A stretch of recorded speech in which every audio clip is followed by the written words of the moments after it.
Bonjour. Euh, Très content d'être ici aujourd'hui pour vous présenter la société 3D Trust. Donc, on est français, mais on est basé en Allemagne, d'où le nom. Euh, donc, Antoine et moi, on est en charge de la partie commerciale, et Andrei, il est en charge de la partie technique avec d'autres ingénieurs. Donc, quand on crée une startup, on est très optimiste. On a aussi beaucoup d'incertitudes, beaucoup de doutes. Et nous, on est sûr d'une chose, c'est que l'impression 3D, ça va révolutionner l'industrie. Aujourd'hui, les objets ils sont envoyés sous forme physique à travers le monde par la logistique traditionnelle qu'on connaît tous, avions, bateaux, trains. Mais demain, ce sera des flux numériques, des données d'impression qui seront envoyées à des imprimantes distantes qui fabriqueront localement les pièces à la demande. Alors c'est une véritable transformation digitale pour la supply chain des entreprises qui s'accompagne bien évidemment de nouveaux challenges. Le premier d'entre eux, c'est la perte de propriété intellectuelle. Parce qu'aujourd'hui, la plupart des fichiers envoyés s'envoient par mail. Donc l'opérateur final, l'utilisateur final, celui qui va opérer l'imprimante 3D, il est capable de visualiser le fichier, de le stocker, de le réutiliser un nombre de fois illimité. Et pire, il pourrait le publier sur Internet.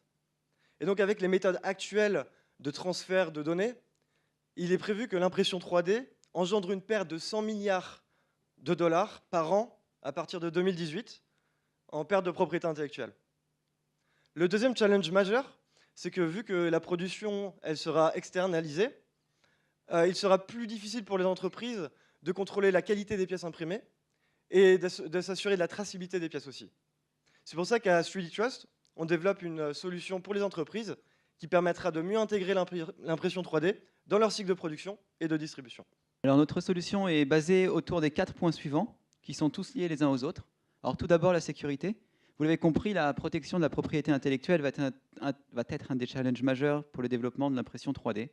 Donc on commence par identifier chaque utilisateur afin de s'assurer qu'ils ont le droit de faire la demande de la pièce qu'ils veulent imprimer. Ensuite, nous allons encrypter et envoyer les données d'une façon sécurisée jusqu'à l'imprimante de destination. Cela va permettre d'empêcher quiconque de voir, de stocker ou de réutiliser les données d'impression. Notre second point, la traçabilité. Puisque nous envoyons les données directement au cœur de l'imprimante, nous savons par qui, quand et combien de fois chaque pièce a été imprimée.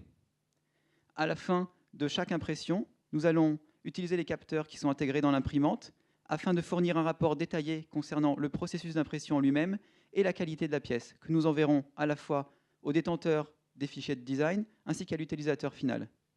Le détenteur des fichiers pourra alors émettre un certificat d'origine pour la pièce imprimée qu'il enverra à l'utilisateur. Le point suivant est la modélisation. Nous envoyons les données directement vers les imprimantes. Nous savons par qui et combien de fois chaque pièce a été imprimée. Les détenteurs des fichiers pourront alors monétiser leur propriété intellectuelle en facturant chaque impression de pièce à leurs clients finaux. Et évidemment, lors du développement de notre solution, nous avons à tout moment eu à l'esprit de faire quelque chose de très simple d'utilisation. Ça signifie que l'utilisateur final n'aura pas besoin d'une formation particulière afin de pouvoir utiliser l'impression 3D. Et nous cherchons également à apporter un petit peu de standardisation dans le milieu de l'impression 3D. Alors, on va avoir une petite étude de cas, voir une application concrète. Imaginons Air France. Demain, Air France a un avion qui est en panne à Tokyo, un A380, parce qu'une pièce est défectueuse. La pièce n'est pas disponible sur l'aéroport, mais il y a une imprimante 3D. Grâce à la solution développée par 3D Trust, les ingénieurs et les mécaniciens d'Air France à Tokyo pourront aller sur la plateforme d'Airbus, sur la base de données. Nous les authentifierons. Nous allons nous assurer qu'ils ont le droit de faire la demande pour la pièce qu'ils souhaitent imprimer, préparer les données d'impression, les encrypter, les envoyer vers l'imprimante. Une fois que la pièce aura été imprimée, nous émettrons un rapport concernant sa qualité et les détails du processus d'impression que nous enverrons aux deux sociétés. Et Airbus pourra alors émettre un certificat d'origine pour la pièce imprimée qu'il enverra à Air France. L'avion pourra reprendre son exploitation commerciale. Alors, si nous avons pris l'exemple de l'aéronautique, ce n'est pas un hasard. Chaque jour, il y a des centaines d'avions qui volent déjà avec des pièces imprimées en 3D, des pièces qui sont certifiées par les autorités de l'aviation civile américaine ou européenne. Et comme marché, nous visons l'aéronautique. Nous avons d'ailleurs intégré au début septembre l'Airbus BizLab, l'accélérateur d'Airbus à Toulouse. Et nous adaptons notre solution aux besoins de l'aéronautique, mais également aux besoins de l'automobile ou du militaire, qui sont des besoins principalement concernant la sécurité, la traçabilité. mais d'autres marchés, tels que l'électroménager, les équipements de loisirs, qui eux ont des besoins bien différents, principalement la monétisation, ainsi qu'une solution très simple d'utilisation. Donc, puisqu'il me reste quelques secondes pour conclure, j'en profite pour vous inviter à venir nous faire part de vos questions et commentaires à la fin pendant la pause. Merci pour votre attention.